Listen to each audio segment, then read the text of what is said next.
خوش آمدید۔ آج ہم سورہ انفال کے کچھ خاص حصوں کا جائزہ لے رہی ہیں۔ یہ آیات کچھ اہم تاریخی واقعات، خاص طور پر غزوہ بدر اور ان سے متعلق اللہ کی ہدایات پر روشنی ڈالتی ہیں۔ جی بالکل، ان آیات میں کئی اہم موضوعات ہیں، جیسے انفال یعنی مال غنیمت کا معاملہ، پھر سچے مومنین کی کیا پہچان ہے، اور مشکل وقت میں اللہ کی مدد کیسے آتی ہے، اور جنگ اور امن کے بارے میں کیا اصول ہیں۔ اور بنیادی پس منظر تو زیادہ تر غزوہ بدر کا ہی ہے، ٹھیک کہا نا؟ جی ہاں، زیادہ تر اسی سے متعلق ہیں۔ تو آئیے دیکھتے ہیں کہ یہ حصے ایمان، ہمارے کردار اور اللہ کے فیصلوں کے بارے میں کیا اہم باتیں ہمیں سکھاتے ہیں۔ اچھا، گفتگو کا آغاز ہی انفال یعنی مال غنیمت کے سوال سے ہوتا ہے، آیت 1 میں۔ اس پر فوراً کیا ہدایت آئی؟ دیکھیں، پہلی ہی آیت میں یہ تو واضح کر دیا گیا کہ انفال یعنی مال غنیمت اللہ اور اس کے رسول کا ہے، فیصلہ ان کا ہے۔ لیکن فوراً بعد یعنی اگلی آیات میں زور کردار سازی پر چلا جاتا ہے۔ اچھا، کس طرح؟ تقوی یعنی اللہ کا ڈر دل میں رکھنا، آپس کے تعلقات درست رکھنا اور اللہ اور رسول کی بات ماننا۔ آیات 2 سے 4 تک تو پھر سچے مومن کی تعریف ہی بیان ہوئی ہے۔ ہاں، وہ صفات کہ اللہ کا ذکر سن کر دل کانپ اٹھیں، ایمان میں اضافہ ہو، اللہ پر توکل یعنی بھروسہ رکھیں۔ بالکل، اور نماز قائم کریں اور جو رزق دیا ہے اس میں سے خرچ کریں۔ تو گویا مال سے پہلے ایمان اور کردار کی فکر زیادہ اہم ٹھہری۔ یہ واقعی بڑی دلچسپ ترتیب ہے، یعنی جس چیز پر اختلاف تھا اس کا اصولی جواب دے کر فوراً توجہ اصل مقصد یعنی روحانی اور اخلاقی تعمیر کی طرف موڑ دی۔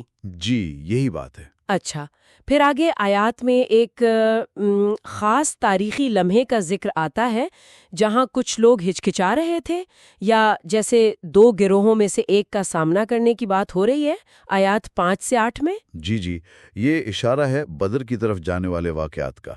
جیسا کہ روایات میں آتا ہے، بعض صحابہ کرام یہ چاہ رہے تھے کہ وہ جو کمزور تجارتی قافلہ تھا ابو سفیان کا، اس کا سامنا کیا جائے، بجائے اس کے کہ قریش کے مسلح لشکر سے ٹکرایا جائے۔ بالکل، یہ ایک طرح سے آپ کہہ سکتی ہیں فطری انسانی رد عمل تھا، آسان راستہ۔ لیکن اللہ کا منصوبہ کچھ اور تھا۔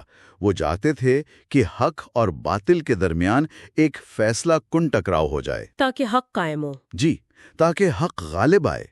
تو یہاں سبق یہ ملتا ہے کہ بسا اوقات اللہ کا منصوبہ ہماری خواہش یا سمجھ سے یعنی مختلف ہوتا ہے، اور اسی میں بہتری ہوتی ہے۔ آپ نے اللہ پر بھروسے کی بات کی، تو یہ بھروسہ میدان جنگ میں یعنی بدر میں کیسے نظر آیا؟ خدائی مدد کا ذکر کیسے کیا گیا ہے؟ آیات 9 سے 12، پھر 16 42 سے 44 میں۔ ہاں، اس کی تو بڑی واضح تفصیلات ہیں۔ جیسے آیت 9 میں ہے کہ اللہ نے دعا قبول کی اور 1000 فرشتوں سے مدد کا وعدہ فرمایا۔ 1000 فرشتے؟ جی، پھر آیت 11 میں اونگ طاری کرنے کا ذکر ہے، سکون کے لیے، اور بارش کا بھی، جس سے طہارت بھی ملی اور ریتلی زمین پر قدم بھی جم گئے۔ اچھا، وہ بارش والا واقعہ۔ جی۔ اور پھر آیت 17 میں تو یہاں تک کہہ دیا کہ وہ جو کنکریاں پھینکی تھیں وہ آپ نے نہیں بلکہ اللہ نے پھینکی تھیں۔ مطلب ہر عمل میں اللہ کی قدرت کار فرما تھی۔ اور وہ تعداد کم دکھانے والا معاملہ آیات 43-44 میں؟ ہاں، وہ بھی بہت اہم ہے۔ اللہ نے خواب میں نبی اکرم صلی اللہ علیہ وسلم کو اور پھر میدان میں مسلمانوں کو دشمن کی تعداد کم دکھائی، اور دشمن کو مسلمانوں کی تعداد کم دکھائی، تاکہ دونوں طرف لڑنے کا حوصلہ پیدا ہو۔ جی، مسلمانوں کے حوصلے بلند رہیں اور کفار غفلت میں آگے بڑھیں۔ یہ سب اللہ کی تدبیر تھی۔ خلاصہ یہ کہ اسباب اختیار کرنے ہیں، لیکن اصل مدد اور فتح اللہ کی طرف سے ہے۔ تو اس غیبی مدد کے ساتھ ساتھ خود مسلمانوں کو کیا کرنے کا حکم دیا گیا؟ یعنی جنگ کے دوران ان کے لیے کیا خاص ہدایات تھیں؟ سب سے پہلی اور بنیادی بات تو ثابت قدمی ہے۔ آیت 15 میں واضح حکم ہے کہ میدان سے پیٹھ نہیں پھیرنی، سوائے 2 صورتوں کے۔ جی، سوائے جنگی چال کے طور پر پیچھے ہٹنے کے یا کسی دوسری مسلمان جماعت سے جا ملنے کے لیے۔ اس کے علاوہ بھاگنا منع ہے۔ پھر آیات 45-46 میں کامیابی کے اصول بتائے۔ وہ کون سے تھے؟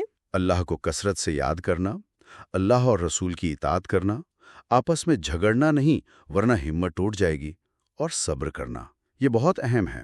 اور تیاری کا بھی حکم تھا نا آیت 60 میں؟ جی بالکل، اپنی پوری طاقت کے مطابق تیاری کرو، گھوڑے تیار رکھو تاکہ دشمن پر ہیبت طاری ہو۔ یہ دفاعی تیاری کا حکم ہے۔ لیکن اسی کے ساتھ اگر دشمن صلح کرنا چاہے تو آیت 61؟ ہاں، تو پھر تم بھی صلح کے لیے جھک جاؤ اور اللہ پر بھروسہ رکھو۔ یعنی طاقت کا مقصد امن قائم کرنا ہے، صرف لڑنا نہیں، امن کا دروازہ کھلا رکھنا ہے۔ بہت متوازن ہدایات ہیں۔ اچھا، جنگ کے بعد کے معاملات پر آتے ہیں۔ مالی غنیمت کی تقسیم اور قیدیوں کا کیا بنا، اس بارے میں کیا رہنمائی ہے؟ آیت 41 میں خمس کا اصول آیا، یعنی جو بھی مال غنیمت ملے اس کا 5واں حصہ یعنی 20% اللہ، رسول، ان کے قریبی رشتہ داروں، یتیموں، مسکینوں اور مسافروں کے لیے ہے۔ یعنی ایک باقاعدہ نظام وضع کر دیا گیا تقسیم کا۔ جی، ایک منظم طریقہ جس میں معاشرے کے ضرورت مند طبقوں کا حق قائم کیا گیا۔ اچھا، جہاں تک قیدیوں کی بات ہے تو آیت 67 میں ایک طرح کی نصیحت ہے کہ جنگ میں اصل مقصد دشمن کی طاقت کو توڑنا اور فیصلہ کن فتح حاصل کرنا ہونا چاہیے، نہ کہ صرف قیدی بنا کر فدیہ کمانا۔ جی، اگرچہ بعد کی آیات جیسے آیت 70 فدیہ لینے کی اجازت بھی دیتی ہیں اور قیدیوں سے اچھے سلوک کا بھی کہتی ہیں، بلکہ انہیں امید دلائی گئی کہ اگر ان کے دلوں میں بھلائی ہے، یعنی وہ اسلام قبول کر لیں یا آئندہ دشمنی نہ کریں، تو اللہ انہیں اس سے بہتر عطا کرے گا جو ان سے لیا گیا ہے۔ یعنی سزا کے ساتھ ساتھ اصلاح اور رحمت کا پہلو بھی ہے۔ بالکل۔ اور آخر میں سورہ کے اواخر میں آیات 72 سے 75 تک مسلمانوں کے اپنے اندر جو مختلف گروہ تھے ان کے آپسی تعلقات کے بارے میں کیا ہدایات ملتی ہیں؟ یہ آیات مدینہ میں بننے والے نئے معاشرے کی بنیادیں مضبوط کرتی ہیں۔ آیت 72 خاص طور پر مہاجرین یعنی جو مکہ سے ہجرت کر کے آئے تھے، اور انصار یعنی مدینہ کے مددگار مسلمان، ان کے درمیان گہرے تعلق، بھائی چارے اور ایک دوسرے کی مدد جسے ولایت کہا گیا اس کو بیان کرتی ہے۔ یہ تو اسلامی بھائی چارے کی ایک عملی شکل تھی۔ جی ہاں، اسی آیت میں ان مسلمانوں کا ذکر بھی ہے جو ایمان تو لے آئے تھے لیکن ہجرت کر کے مدینہ نہیں آئے تھے۔ ان سے کہا گیا کہ مکمل ولایت کا تعلق تبھی ہوگا جب وہ ہجرت کریں۔ البتہ اگر وہ دین کے معاملے میں مدد مانگے تو مدد کرنا فرض ہے، سوائے اس قوم کے خلاف جن سے مسلمانوں کا معاہدہ ہو۔ یعنی معاہدوں کا بھی احترام ہے۔ بالکل۔ پھر آیت 73 میں خبردار کیا گیا کہ اگر مسلمان آپس میں ایک دوسرے کے ایسے مددگار اور دوست نہیں بنیں گے تو زمین میں بڑا فتنہ اور فساد پھیلے گا۔ اور آخر میں وراثت کے قوانین کا ذکر ہے۔ جی، آیت 75 میں وراثت میں خونی رشتوں کی اہمیت کو دوبارہ واضح کیا گیا جو مواخات والے رشتے پر فوقیت رکھتے ہیں۔ بہت خوب۔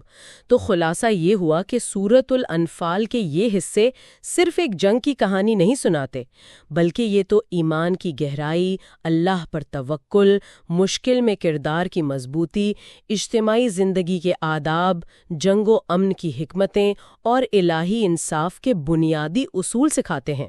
بالکل درست کہا آپ نے۔